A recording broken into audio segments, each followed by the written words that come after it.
Hey everybody, Multi-Classic Gamer here. Today is the 1st of February, Monday, and this vlog is going to be very similar to last week's vlog, basically. It's the same sort of thing, where I went out and made a huge purchase with retro games involved, and and we're going to keep the vlog short because I still haven't gotten around to posting the older vlogs, the last few collection vlogs, basically.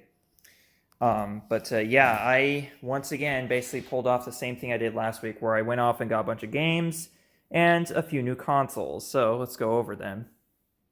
Yesterday, at work, I actually bought a couple PS4 games in preparation for. Well, these particular games weren't exactly in preparation for game night, but I still wanted to get more games regardless for my PS4, so I did. And these were both clearance games, essentially. Wheel of Fortune and Jeopardy was on sale for only $5, so I figured why not. And also we had Pac-Man Championship Edition 2 and Arcade Game Series for only $15. So these were both in our clearance area, so I figured why not. These are games that either I'm familiar with or just super cheap, so why not? and then today, everything else you see here, I got at Game Trade in De Pere, Wisconsin. So I apologize if I said the name of the town incorrectly, but some of you may be very familiar with that game store, actually, because it's a very popular one. Anyways, I got a bunch of Xbox games, essentially. First of all, let's start off here. I got Mega Man Anniversary Collection, which contains the first 8 original Mega Man games, as well as 2, I guess, arcade games or something. Let's see.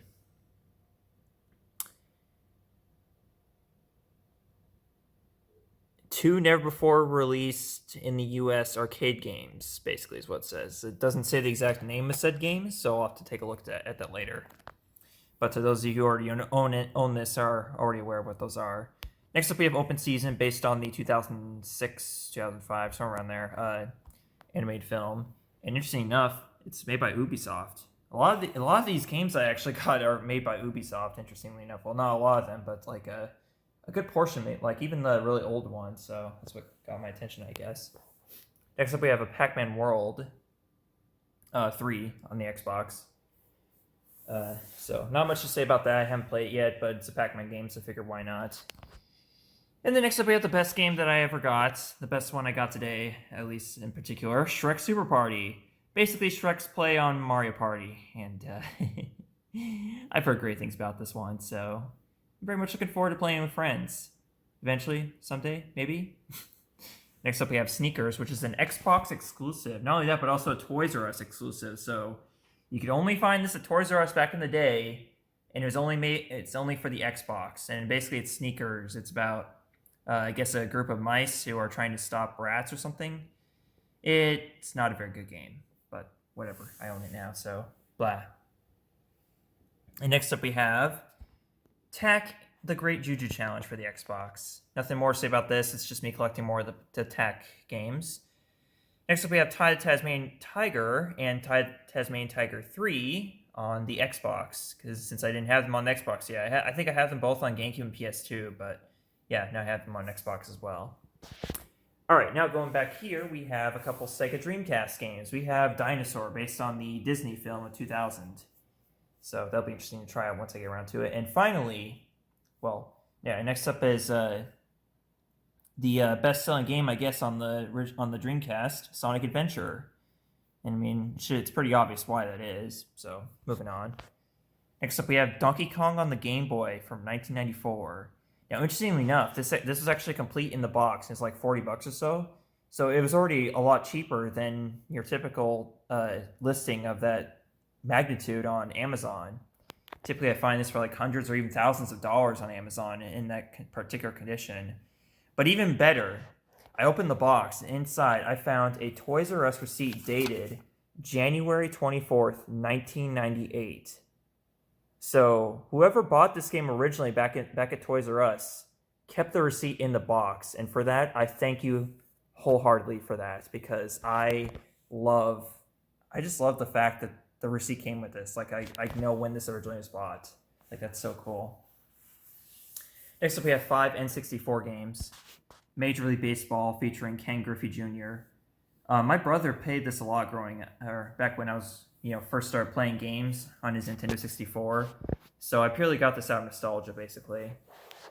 Next up, we have Tonic Trouble, which is one of those obscure licensed, well, not, well, yeah, I guess kind of licensed 3D platformers. Once again, made by Ubisoft. But yeah, it's one of those obscure N64 platformers, kind of in the same vein as Glover, sort of. From what I heard, it's a pretty decent game, actually, so I'll definitely check it out at some point. Next, we have Mario Party 2, because why not? It's a Mario game. It's Mario Party, so it's me collecting more of the Mario Party games. So now I just need Mario Party 3 on the N64, and that'll be good for the N64 Mario Party collection. Next up, we have Mickey Speedway USA, made by Rare. So that's interesting. It's one of Rare's N64 classics that's not talked about as much. And then finally, we have Turok 2, Seeds of Evil. Since I have the original one, N64, now I have the sequel. So here we go. And now, next up, I guess I have to point this out. One of the 3 consoles I got was a Sega Master System. I've been wanting a Sega Master System for the longest time, just because of the fact that it was the main competitor to the NES, basically, back in the day. And, yeah, it's basically Sega's version of the NES, essentially. It's an 8-bit console, and even the controller looks very similar to the NES controller, like, seriously. Like, this is point blank Sega's answer to the NES, basically. So I picked that up with 2 games to go with it. We have Rambo First Blood Part 2 and Rocky. These are both of these games were reviewed by the AVGN, so that's how I recognize them and stuff. Why not just start with those 2, since I've seen gameplay footage of them already. Next up, I got an Atari 2600 game here. We have Mario Bros, another Nintendo game on Atari, so that's another interesting piece of history, basically. But yeah, obviously it's not anywhere near as good as the NES or even the, well, yeah, it's obviously not as good as the arcade version, but not anywhere near as good as the NES version either. So, but still a pretty interesting piece of history, basically. Next up, we have Bram Stoker's Dracula on Sega CD. Since I got the Sega CD last week, and it's one of those games that has the Sega rating system on it too. Very interestingly, apparently back in the day, Sega thought 13-year-olds were mature. That's just weird. That's just very weird. Finally, moving on to the last game. Well, not the last game I got, but we got Mario Tennis Ultra Smash for the Wii U. The best Mario Tennis game that there ever was. Even better than Mario's Tennis on Virtual Boy. Yeah, either way, just had to add to my Wii U collection because it was a Mario game that I didn't have on there yet. So, there you go. Okay, moving on. Next up, the other big thing I got today was the ColecoVision. This was developed specifically to compete with the Atari 2600 as well as the Intellivision. So it's another second-generation console I finally have. And along with it came 10 games. I think it's 10 games or 8. Let's see, let's count them again. 10 ColecoVision games. So that brings me to a total of 11 ColecoVision games, since I already had Donkey Kong Jr. for a few years before finally getting the system itself.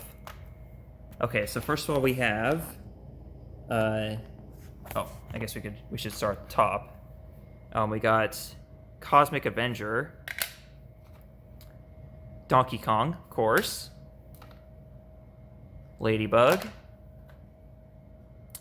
Looping, Mousetrap, Omega Race, Smurf, Venture, War Games, and finally Zaxxon. I guess it's a Sega game of sorts. So yeah, before Sega and Nintendo had a presence in North America, aside from Nintendo's Game & Watch systems, they were putting their games on the ColecoVision and the Atari system. So who would have thought? Who would have thunk? Well, and Intellivision as well. And finally, last thing I picked up today was a Model 1 Sega Genesis. Now, as you know, I already have the Genesis Model 2 and the Sega CD as well for the Model 2. So what I just need is the 32X and a Model 1 Sega CD, and then my Genesis collection will be complete. Well, there's also Genesis Model 3, but that's a lot easier and cheaper to find. So, yeah, collection's coming along quite nicely. And I'm quite proud of the purchase I made today, but one last thing I want to share. This is the AC adapter for the ColecoVision. It's freaking huge and freaking heavy. It's almost like a literal brick. Like, seriously. Like, what the hell, man? Anyways, aside from that, I don't have much else to talk about. We do have a string of, like, seriously cold days coming up here. There's, like, 5 days in a row where there's, like, lows in the negatives and highs in the single digits. So not looking forward to that. That's next week, by the way. But yeah, after this, I need to stop doing this retro game shopping thing. Like, I'm sure it wouldn't surprise me if come next week I come out with another video like this, but I hope not, especially with the kind of temperatures I'm supposed to see next week. I definitely hope I don't go out next week, actually. And yeah, I need to stop spending so much like this, because it's just not a very good thing to do when you spent the past year saving up. So and I got other things coming up this year, like my move and my trips to see family and friends. So either way, not much else to talk about. Oh yeah, I guess I've been playing Fortnite. I started playing Fortnite with my friends on our online game nights, and it is fantastic, let me tell you. I guess we used to... Well, I don't think this is the first time I played with them, but I guess a couple of them played it back in the day, like 5 years ago or so, when it first came out, or around the time it came out. It's not... Like around that time, and they didn't enjoy it as much, so they didn't stick as much. But I guess over the years they made improvements to it to justify us playing it again, and yeah, it's definitely much better than it used to be, or so from what I've heard, basically. But yeah, highly recommend it if you have friends you play online with. And with that, folks, that's it. That's me for today. So I'll see you guys later for my next vlog, and I apologize again for me taking so long to get these vlogs out to you. I'm gonna make vlogs not as often until I'm able to get all the past ones uploaded, so that way I can have them be daily again and be, recent. So, all right, talk to you guys later. Bye.